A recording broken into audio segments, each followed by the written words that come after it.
prefer that we're not in here. Yeah, I don't want to be in here. Okay, Mayor Riley, I'm going to leave you with the camera. I just want you to talk about your office. Please, move the camera around, point it to where you want it, and just talk about your office and what you're going to miss when you leave. Let me ask you this: can that tripod get taller? Sir? Can the tripod get any taller than? Yes, sir.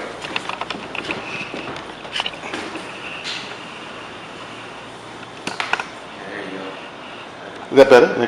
Get it up. I'll show you. Keep getting it up. I've got a keep getting it up. I've got arthritis in my neck, so I want to do what. Oh, okay, I got you. Yeah. Yeah. Okay. Okay. All right. So then this moves around. It's ready to turn whichever way you want, or you can just pick it up and turn it whichever direction you want. It'll turn. Okay. All right. All right. I'll be out there. All right. You can be in here. Let us know again. Well, is this recording now? I think it must be. I want to make sure. Yes. Well,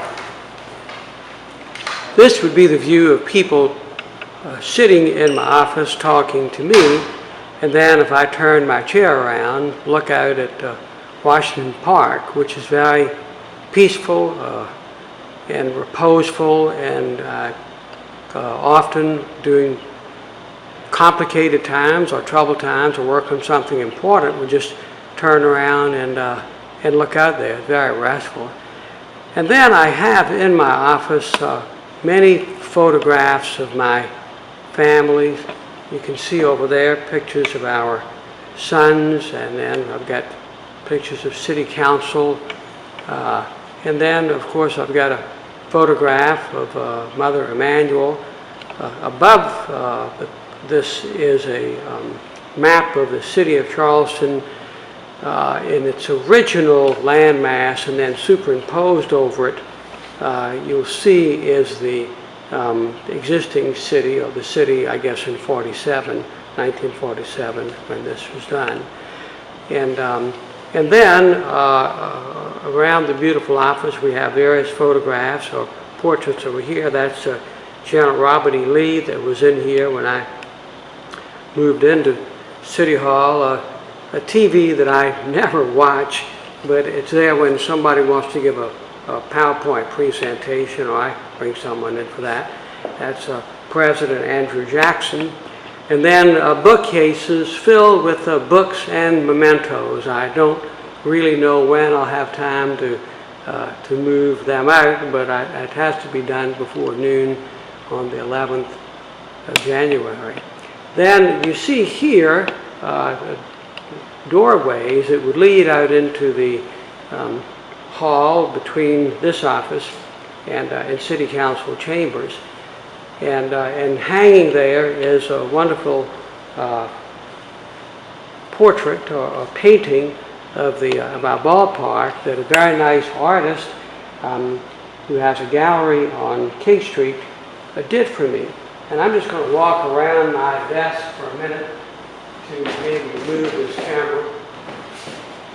And I worked hard to build the baseball park.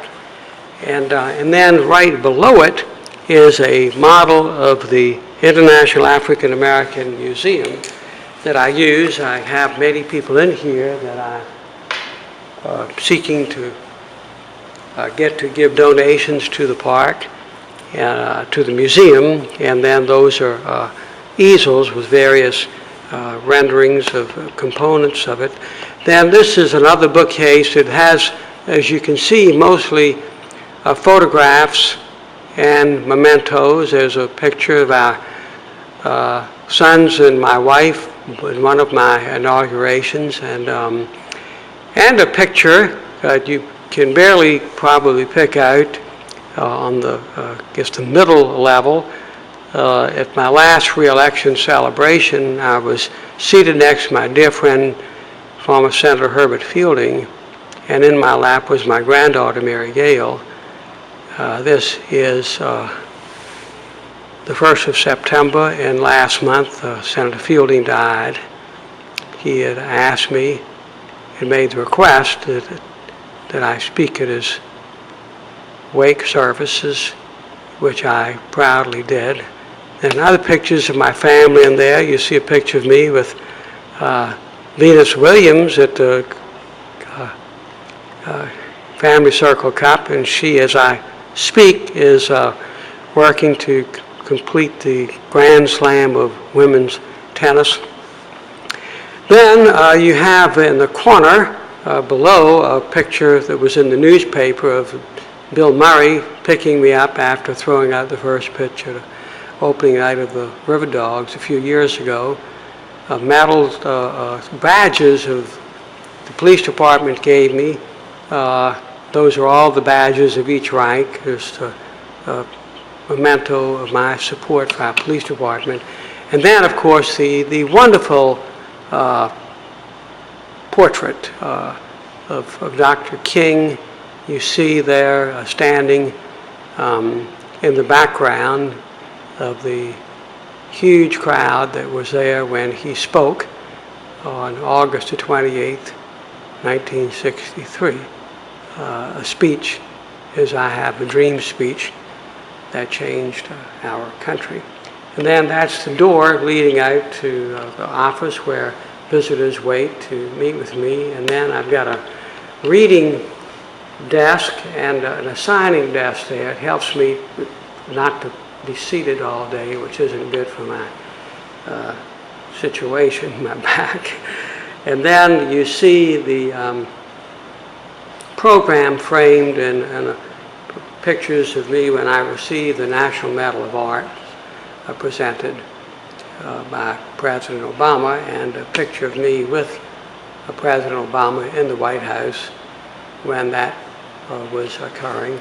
And then around to the right is another map of the city, kind of similar to the one in theme that you saw early. And this was one of the city of Charleston done in the very early 1800s.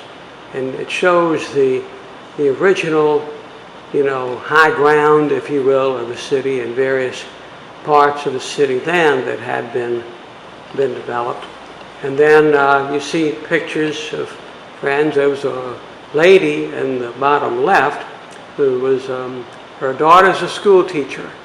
And I'm very impressed by the story of that mother raising wonderful children. She visited me one day. A picture of David Agnew, who worked with me in this office, and he's in the White House. He worked for President Obama. Another picture of my granddaughter and me. Then you've got my grandson and his daddy, and various pictures of him and our granddaughter. So that's a panorama of City Hall, my office in City Hall.